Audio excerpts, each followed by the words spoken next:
Hello awesome people, welcome to paasolo creation video tutorial. In this video we are going to design this in Adobe Photoshop.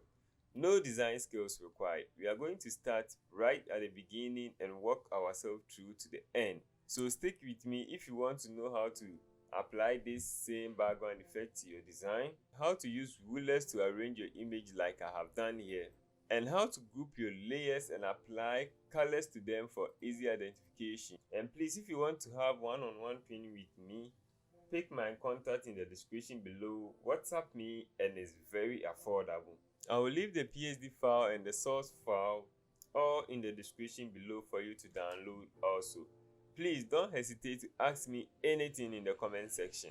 Without further ado, let's jump right in. So first of all, go to File, select New, then under Preset, choose 16.5 by 11.6 and choose Portrait and Orientation. Click on Create. A new canvas is going to open for you. So we will start by developing our background. Alright, so first of all, open your source file, which I will leave in the description below. Then open your backgrounds and move background 1 and background 2 into Photoshop. Drag and move it into Photoshop. Wait for it to load.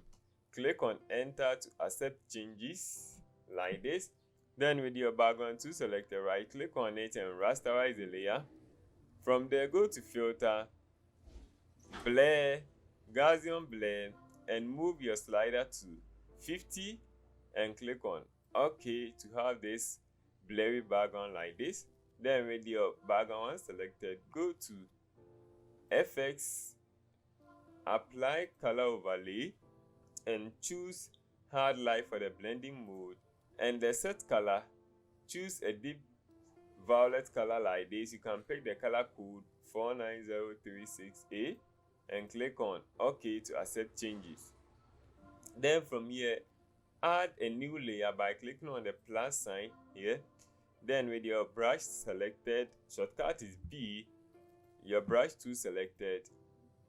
Make sure the opacity and the flow is 100% and hold Alt to sample the color of the background and make sure that it's on top, and start blending the background with the blurry background and have effect like this. Then from here, choose the adjustment layer, the one in the middle, and choose hue and saturation. Then move the slider of the hue to negative 33, 35 thereabouts. Okay, so with the hues and without the hue, so you can use the hue to change your colors of your background if you don't like what you see. So you can change your colors to anything that you want, but I will leave mine at 33, 32. Alright, then from here, go to my background again and choose the dots and move that one also in, and I'll get effect like this. Alright, so from here we are done with our background. So I can select by selecting the dot and holding the shift key, and I will click on the last one to select all of them. Right click and group from layers. Then I can name this one as background. Then for easy identification of my background, I'll right click it and give it a red color so that I can identify that this is my background. Then I can also lock it so that it won't disturb me when I'm doing anything else. So from here, I'll pick my rectangular tools at the shape side and draw a nice shape like this. Give it a white fill, and I will remove stroke if any. So with this, I'll drag and drop my church logo here.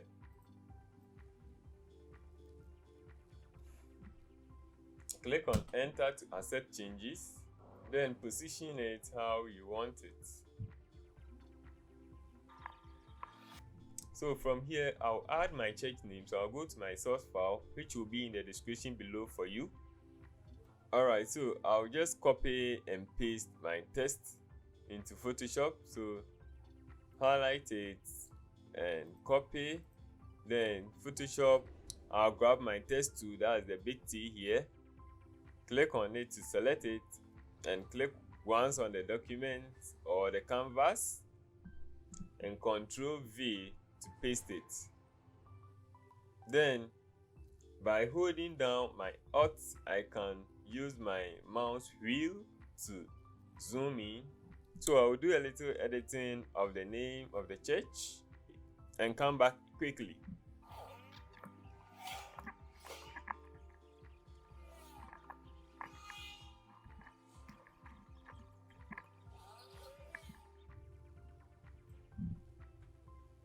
Alright, so from here I'll add present. So from here, with my present selected, I'll go to window and click on character if you don't have the character tool, and I will use Tuesday night as the font for the present, and I can increase its size. Hit on enter to accept changes. Then by holding the Alt, I can use my mouse wheel to zoom in and zoom out. Then from here, I'll start adding my images to this by going to my source file. Please, the source file will be in the description for you to download. So I'll first of all add my big images, and I have made selection around all the images. So if you don't know how to make a selection, I will leave a video in the description below for you to watch and understand how selection and maxing is done. So I'll arrange my images as the images comes. When you are satisfied with image, just double click on it or hit the enter key to accept changes.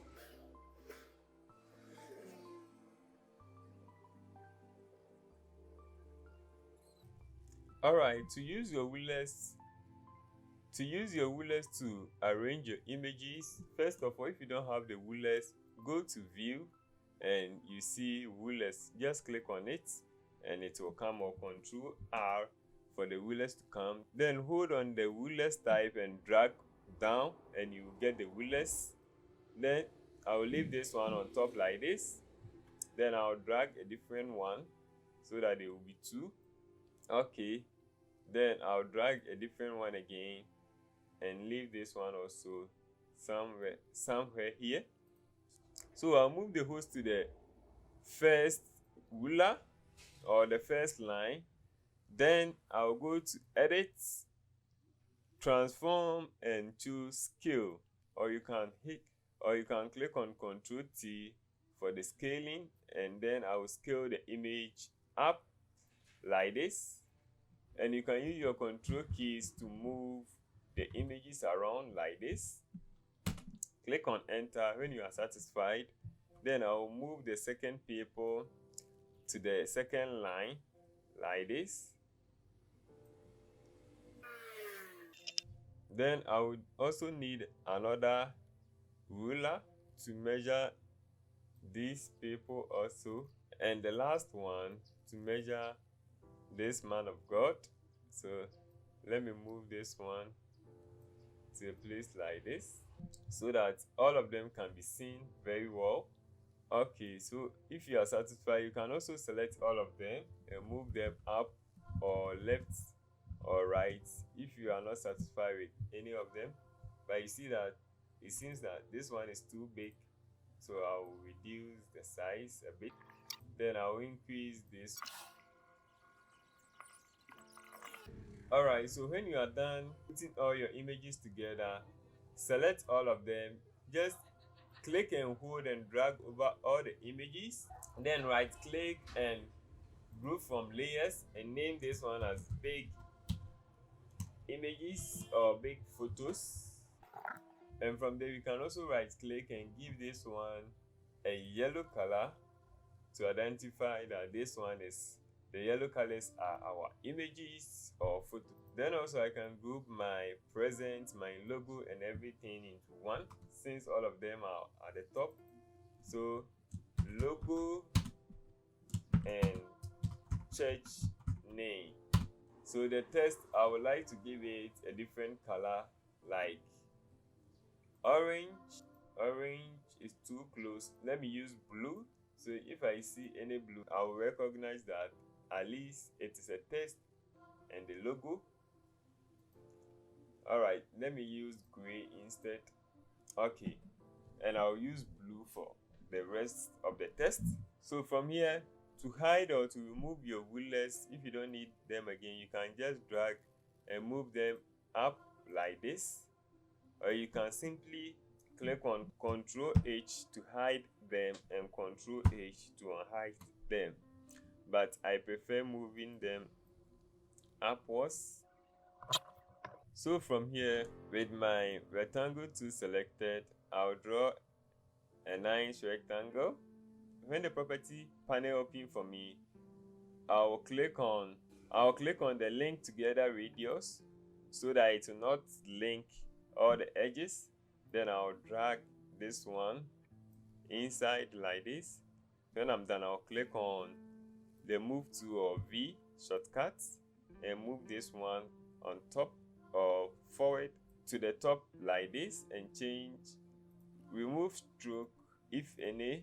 Then I'll change the color to an orange type, yellow like this. Then with my text open, I'll just copy and paste this text, or you can simply type it yourself if you wish to. Let me type it since. So grab my text tool, click once on the document, anywhere will work. Then I'll start typing. Then I'll change the color to black, and then I'll increase its size like this. And I'll use mirrored regular font, and I'll move it on top of this, and you see how the text is showing. This is what you should be looking for. Make sure that any text that you place on anything, it will show to it best. Alright, so from here, with my text tool selected again, I will type in encounter. And you can also check your spellings. If you are not sure, just highlight or Ctrl A to highlight, or right click and check spellings, and you see the spelling check complete. When you see it comes spelling check complete, it means that your text is okay, there is no problem. Then with my character tool open, I'll change the font size to 225. Click on enter, and then I'll change this one from Married Pro to Tuesday Night. I love this font very much. Then I'll position it how I want it to be. Okay, then from here I'll change the color to a white fill and apply this text effect on it. So I'll add a layer style for the text effect and choose stroke, and the stroke I'll choose center, the size 12, blending mode normal, opacity 100. Then the fill type, I'll choose gradient, and the gradient, I'll apply a gradient like this. So you can apply the same gradient by giving it a 4 sliders. If you want to add a slider to your colors, just click 1 and you see that it will add the slider to it. Just click on 2 and it will add the slider to 8. If you want to undo anything, just click Ctrl Z and it will undo it for you. Or if you want to delete, just select it and click on delete. Select delete. So with this one, let me open this one for you. The first code is BA6DOA. Then the second one is FBAD16, and I think this one is the same thing. And the last one is the same as the first one. Alright, so you can use the same color code to get the same effects. When you are done, click on OK and you get this nice smooth effect. So I'll quickly add the rest of the text like so.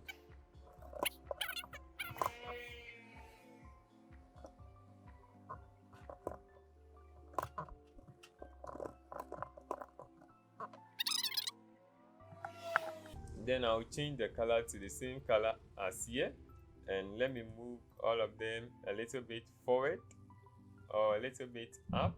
All right, then with your rectangular tool selected, or you can click and hold to open and select the rectangular tool.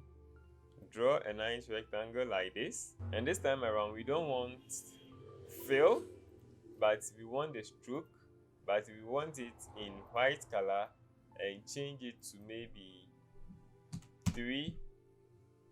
Then click on the move tool. Let's see the effect that we got. So it's okay.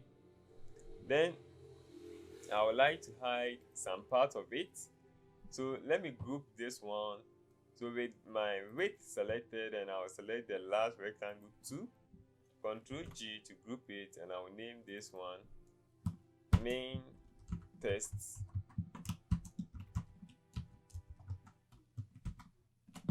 So I'll give this one also a blue color.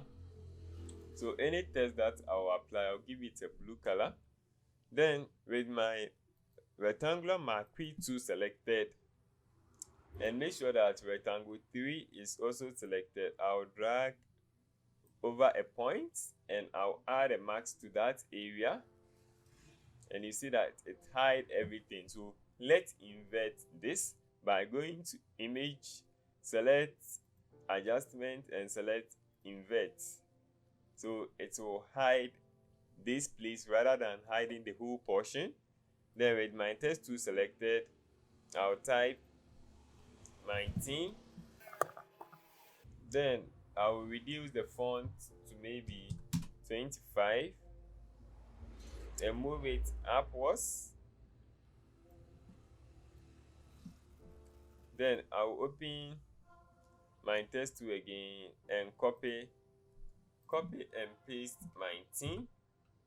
So Ctrl V to paste, and I will change the font from Tuesday night to, and I will change this to Akagi Pro medium, and I can also change it from all caps. Copy and paste. Then I will change the font to Akagi Pro medium.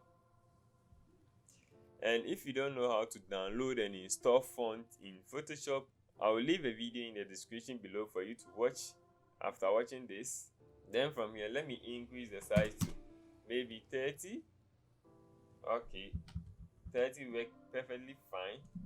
Then from here, we are coming to add our last images. So we also need the rulers again. So with my rectangle tool selected again, then holding the Alt, I can use my mouse wheel to zoom in and zoom out, and I can also hold my shift and pan around my documents. Alright, so I'll click, hold and drag to make a shape like this. Then I don't want any stroke, so I'll make sure that there is no stroke on it.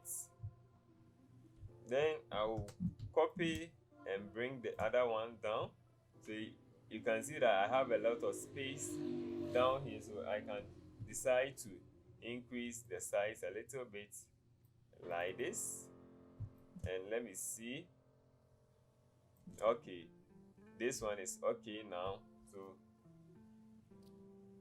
So in the first place, let me delete that one. Then I would like to leave a space like this.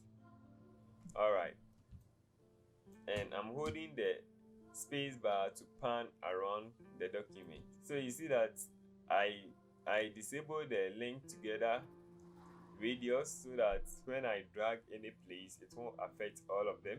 So I'll also drag again to make this place sharp. and I'll increase this here to a bit. Hold the Alt key on your keyboard, and you see that without holding the Alt, the arrow is 1, but when I hold the Alt, a white arrow joins the black one, making it 2. Then I'll click, hold and drag over the shape to make a copy like this. Then from there, go to Edit, select Free Transform. The shortcut is Ctrl T, so I'll be using the Ctrl T a lot.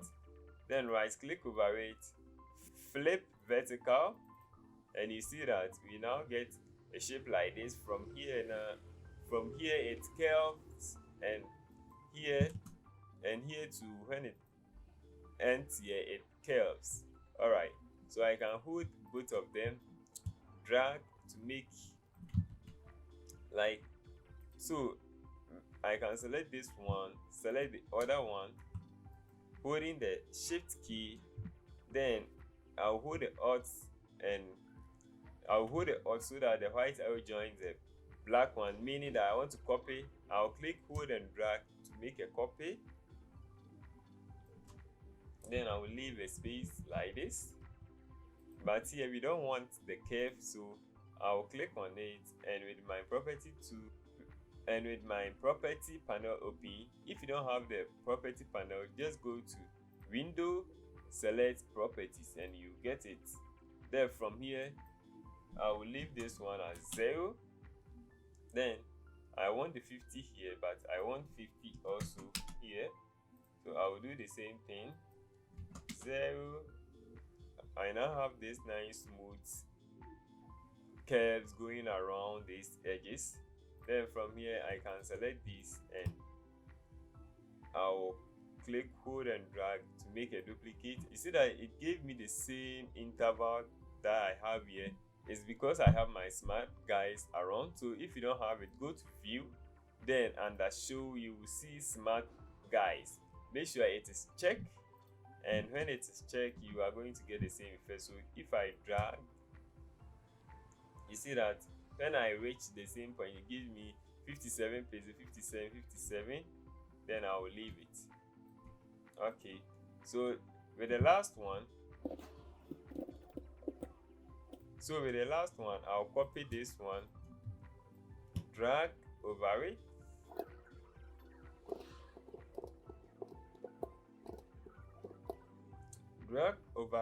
and hold the shift whilst moving so that it will be the same shape. Then here, click on Ctrl T for the free transform. Ctrl T for the free transform. Then I'll flip horizontal, and you see that it now changed to this shape. So I get this nice shape around going on. So to make sure that I have this one in center, I'll select all of them, then I'll group them, right click and group from layers, and I can name this one as small images.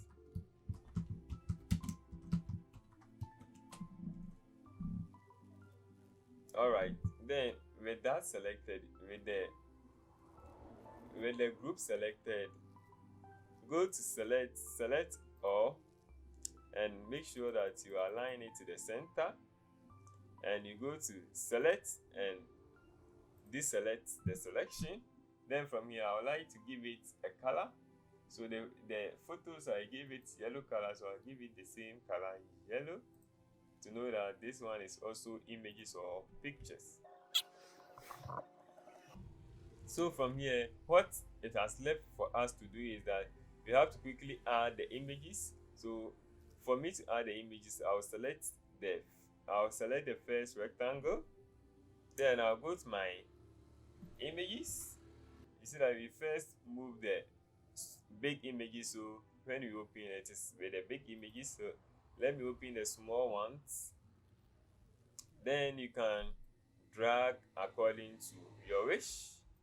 So I'll drag the first person in, click, hold and drag and move it into Photoshop. Just leave it and wait for it to load. Then I'll drag it in place, and here we want only the face of the person, not the person full attire or something, only the faces. So when you get the face only, it's okay. You can use the edges and you can position it as well. So hit enter to accept changes, and with my marquee tool selected, I'll make a selection, then Control Shift I to invert the selection.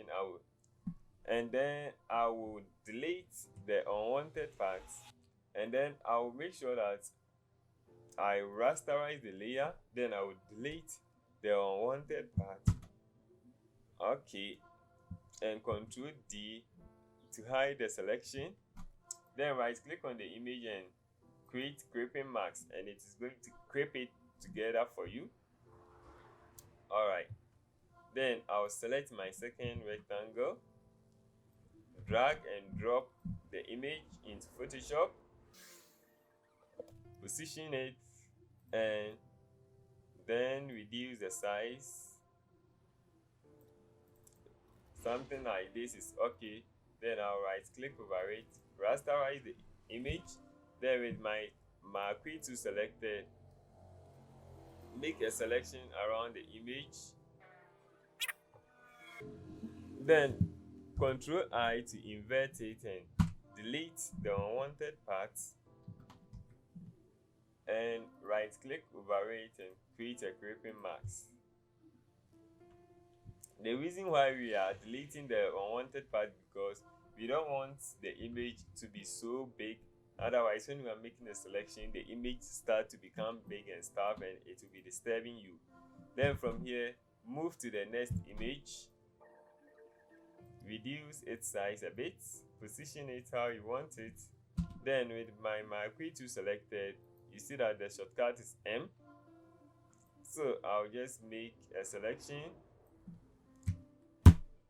Control I to invert the selection, Control Shift I to invert the selection, then make sure that it is rasterized, hit the delete key, then Control D to deselect and create a creeping marks by right clicking and creating a creeping marks. And you can also release the creeping marks by right click, release creeping marks, right click and create creeping marks.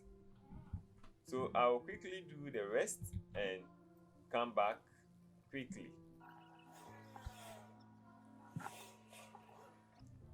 Alright, so in a case where you don't see the rectangle, you can reduce the opacity here so that you can see the rectangle that you are going to put the image in. So this one is okay. Then marquee to make the selection, right click, then rasterize the image, Control I to invert, then delete, and Control D. So when you are done, just increase the opacity to 100% and then create the creeping marks. Alright, so I'll quickly do the rest and we will move forward.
So I'll quickly add the rest of the information and we end the video.